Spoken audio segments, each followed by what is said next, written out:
Donald Trump proved himself a terrible gift giver last month when all he got wife Melania for her 48th birthday was a card. He's done Robert S. Mueller 3 much better, spraying him indirectly with a pair of no collusion tweets as the first anniversary of the special counsel's appointment passed. Mueller didn't give his anniversary partner anything in return, although a piece of paper, a subpoena to testify, perhaps, would have been in keeping with tradition. What Trump wants, of course, is an end to the relationship.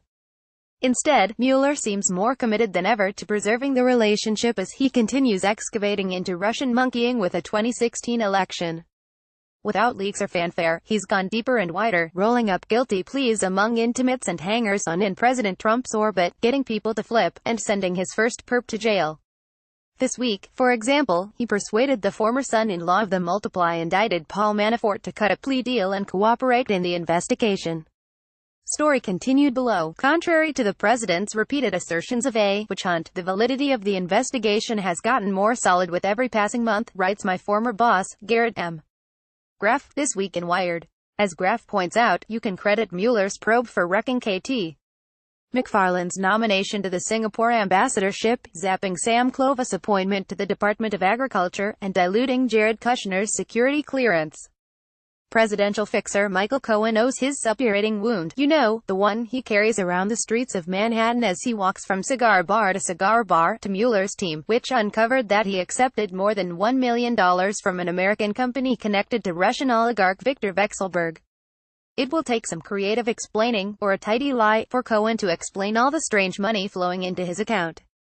How much of this mess will the fixer be able to fix? Although our information about Mueller's investigation is imperfect, he runs a ship of tight lips. He seems to have perfected the art of catching suspects who lie to investigators and then using that violation to get smaller fish like Michael Flynn, Rick Gates, George Papadopoulos, and Alexander Van der Zwaan, now in jail, to confess and cooperate. If we are allowed to review the Mueller performance before it has concluded, the first act seems to be about squeezing Manafort, until he rats out other Trump campaign members in return for leniency, while lining up subsidiary crimes of money laundering, obstruction of justice, cyber trespass and campaign finance violations that bring him potentially closer to the Trump-Russia nexus. Who else in the Trump orbit can we expect to knot a noose with their own words? Donald Trump Jr.'s complete testimony before the Senate Intelligence Committee, all 249 pages of it released this week, stands as a study in obfuscation if not creative lying. I suspect he has the complete book of knots on his bookshelf. Jr. told the committee he never told his father of the impending Trump Tower meeting that promised dirt on Hillary Clinton.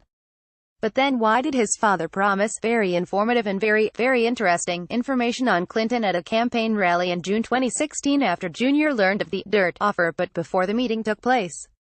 I have no idea, a slightly twisted Jr. told the committee. How about those 3 blocked number phone calls Jr. made before and after the meeting? Asked, Jr. said he couldn't remember whether he had directed any of them to his father, even after a congressional investigator nudged him in that direction. In his testimony before the committee, Rob Goldstone, publicist and go-between for Aras Agalarev, a Russian oligarch, and his singer son Emin, said that Trump's son-in-law Kushner got all agitated at the Trump Tower meeting when the Russians palavered on but didn't spread any of the promised dirt. Was the meeting secret? Investigators asked Goldstone. Well, I checked in for it on Facebook, so not really, he answered. Running down the list of other Trumpers who had campaign or transition contacts with Russians, we find Cohen, Roger Stone, Jeff Sessions and Kushner, all of whom seem ripe subjects for interrogation and potential contradiction based on their records. Sessions and Kushner have been interviewed. Cohen and Stone have not yet had the privilege but are expected to. Will these men suffer from automatic amnesia when it comes to discussing their contacts with Russians? In a stunning piece this week sourced to interviews, emails, text messages, testimony and other documents, BuzzFeed reported that Cohen and Felix Sater, Trump intimate, ex-felon and international man of mystery, were still working to build a Trump Tower in Moscow well into the 2016 campaign, contradicting Trump's claim that he had nothing cooking in Russia. The piece also claims Cohen and Sater were coordinating a prospective Trump-Putin meeting. The tower plans were not abandoned until July 2016, BuzzFeed continues. This directly contradicts Cohen's January 11, 2017, appearance on Fox News Channel, where he told Sean Hannity, "The last time that there was any activity between the Trump Organization, actually, I wasn't even really the Trump Organization, it was the 2013 Miss Universe pageant, it was held in Moscow." About his Russian interests, Trump held a calendar in one hand and crossed the fingers on his other when he deflected the Russia question in an interview with CBS 4 Miami's Jim DeFeat on July 27, 2016, saying, "I have nothing to do with Russia." The week also brought the backstory from the New York Times of Crossfire Hurricane, the Rolling Stones derived the code name the FBI assigned to his original and wide-ranging investigation about the Trump campaign's ties to Russia. Opened on July 31, 2016, it stemmed from a tip from an Australian diplomat that Trump advisor Papadopoulos was bragging about his knowledge of Russian meddling in the election.